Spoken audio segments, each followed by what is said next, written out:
Novak Djokovic joue peut-être le match le plus symbolique de sa vie. Sur le court, il affronte la jeunesse américaine, mais en dehors, il affronte ses propres démons. Entre victoire, blessures intimes et retraite qui approchent, la légende est-elle en train de livrer sa dernière bataille? Nous sommes à New York, Flushing Meadows, US Open 2025, le tournoi qui a forgé des légendes et brisé des rêves.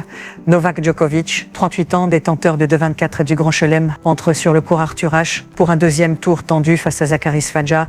Mais derrière la raquette et les acclamations, il y a un homme fatigué qui vient de livrer une confession rare sur sa vie privée. Le public new-yorkais retient son souffle. Djokovic fait face à un adversaire beaucoup plus jeune, Zaccharis Fadja, porté par l'énergie locale. Le match démarre avec intensité, les échanges sont longs, nerveux. Djokovic commet quelques erreurs inhabituelles, signe d'un corps usé par les saisons interminables. Chaque frappe résonne comme un rappel. Ce pourrait être l'un de ses derniers grands US Open, mais pendant que ses fans espèrent un triomphe, Djokovic lui-même dévoile une autre vérité, car hors du court, Djokovic a choisi un terrain inattendu pour se livrer. Un podcast international, celui de Jay Shetty.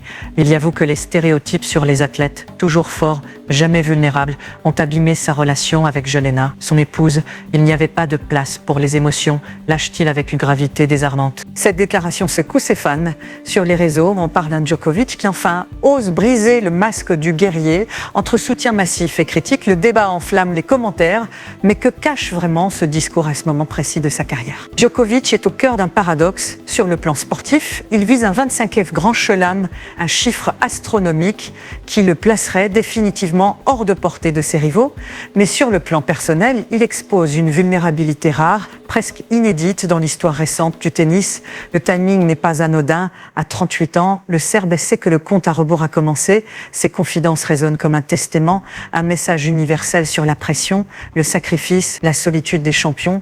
Et derrière les mots, une question brûle. Djokovic prépare-t-il le monde à son départ? Sur le court Arthur Ashe, chaque service est une gifle au temps qui passe. Chaque regard vers son clan est un appel au soutien. Djokovic se bat contre Svajda, contre la jeunesse, contre lui-même. Et pendant que New York s'enflamme, la planète entière se demande: ce tournoi sera-t-il son chant du cygne ou le début d'une dernière ascension vers l'éternité? C'était Monde Plus, l'actualité mondiale sans filtre. Abonne-toi pour plus de vidéos d'actualité.